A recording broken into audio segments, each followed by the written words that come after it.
बुढ़ापे की लाठी। अपनी मंझली बहन गिन्नी की शादी के बाद अपने पिता को टूटा हुआ महसूस कर रही थी नीलम। जितनी उम्र नहीं थी उससे ज़्यादा बूढ़े हो चुके थे उसके पिता। इन 5 सालों में वह दिल के मरीज हो चुके थे।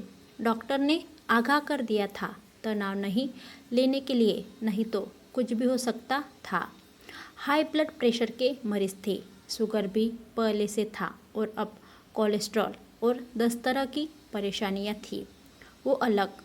5 सालों में उन्होंने गिन्नी दीदी के लिए दिन रात एक कर दिया था लड़का ढूंढने में, मगर लड़का था कि मिलता ही नहीं था। आखिरकार उन्हें अपनी सारी जमा पूंजी निकालनी पड़ी। एक प्रोफेसर आदमी जो रिटायरमेंट की दहलीज पर खड़ा था, उसके लिए 25-30 लाख रुपए खर्च करना एक बहुत ही मुश्किल काम था। जबकि एक और बेटी जवान की दहलीज पर खड़ी हो चुकी थी। उस पर घर में बीमार और अपाहिज माँ, खुद की ढलती उम्र और बूढ़ी होती पत्नी, सभी का ख्याल रखना कैसे होगा। भविष्य की चिंता में कैलाश उम्र से पहले ही झूल गए थे। चिंता उनके चेहरे पर झलकने लगी थी और यही सब नीलम को दुख देने लगा था, क्योंकि बेटियां ऐसे ही पराई होती है। माता पिता के सिर का बोझ, जिसे हर हाल में उतारना ही माता पिता का फर्ज होता है। उसे अपनी बहन पर गुस्सा आ रहा था। उसे लगता था कि गिन्नी दीदी को मना कर देना चाहिए था कि वह ऐसी शादी नहीं करेगी, मगर गिन्नी तो बहुत खुश थी और उसे कोई खास फर्क भी नहीं पड़ा था। खैर, उसकी शादी हो गई और गिन्नी अपने ससुराल चली गई। शादी के बाद वह बहुत खुश थी। कैलाश के दिल को तसल्ली मिल गई कि बेटी अपने घर जाकर खुश है। कोई बात नहीं, पैसा गया तो बेटी के घर ही, ऊपर वाला है, कहीं से इंतजाम तो कर ही देगा। कैलाश एक कॉलेज के प्रोफेसर थे जो अब रिटायर करने जा रहे थे।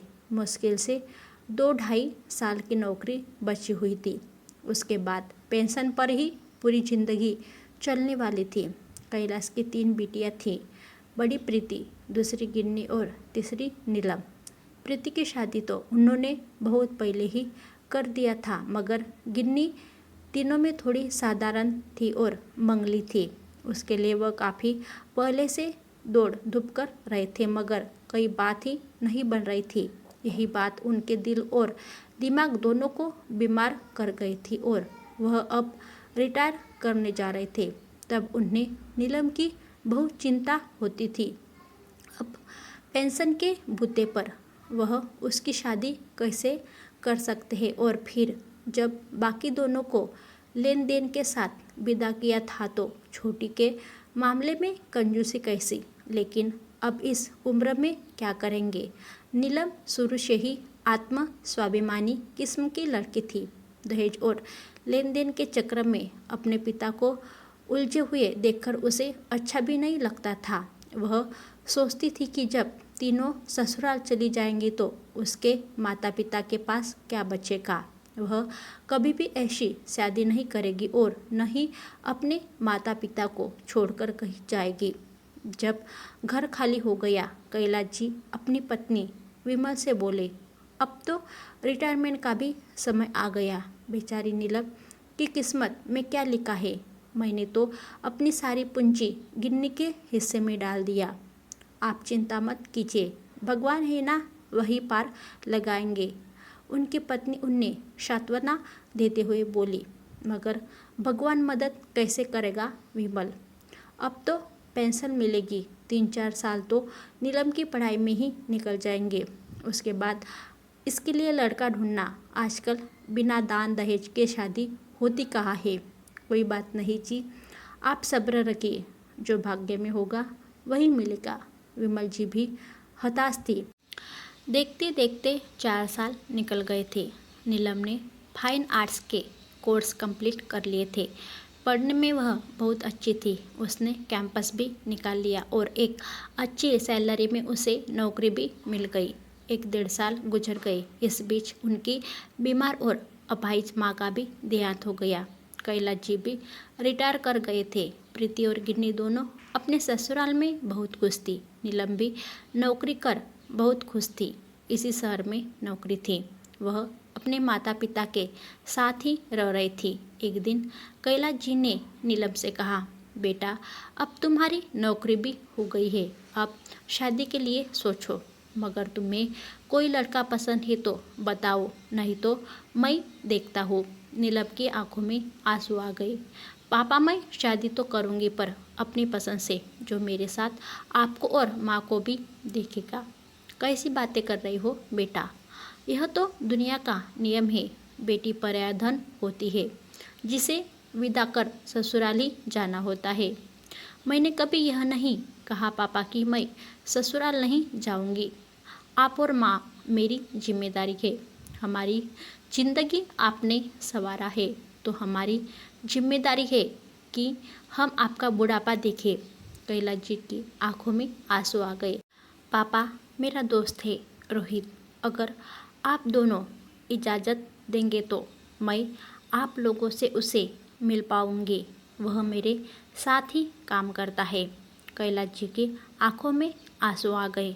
बेटा तुम्हारी पसंद तुम्हारी तरह ही श्रेष्ठ होगी, मुझे कोई आपत्ति नहीं।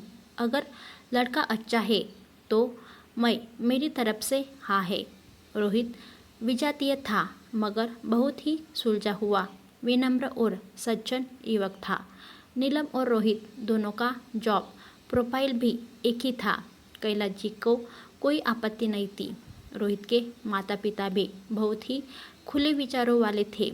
रोहित और नीलम दोनों को दिखावा पसंद नहीं था। दोनों ने बहुत ही सादगी से शादी कर लिया। विदा करते हुए कैलाश जी की आंखों में आंसू आ गए। नीलम बेटी, तुम्हें देने के लिए तो मेरे पास कुछ भी नहीं बचा बेटा, तुमने ही सब कुछ मुझे दे दिया। नहीं पापा, आपने मुझे सोने से ज़िंदगी दी, मुझे तराशा और इस काबिल बनाया कि मैं अपने पैरों पर खड़ी हो सकूं। आपका प्यार और छत्र छाया मेरे लिए काफ़ी है। जैसे रोहित के माता पिता मेरे हैं, वैसे ही आपको भी देखना मेरी जिम्मेदारी है। मैं आपका बुढ़ापा जाया नहीं होने दूंगी। हाँ पापा, आप चिंता मत कीजिए, आपके पास एक बेटा भी आ गया है। रोहित ने भी नीलम का साथ देते हुए कहा। कैलाश जी ने नीलम और रोहित दोनों को अपने गले से लगा लिया। आज मुझे पता चला कि मैंने बेटी को विदा नहीं किया, बल्कि बेटा घर लेकर आया हो। ऐसी नई स्टोरी के लिए हमारे चैनल को लाइक शेयर सब्सक्राइब करके घंटी के बटन दबाना ना भूलें, ताकि आने वाली हर वीडियो की अपडेट आपको समय पर मिलती रहे। Thank you for watching this video.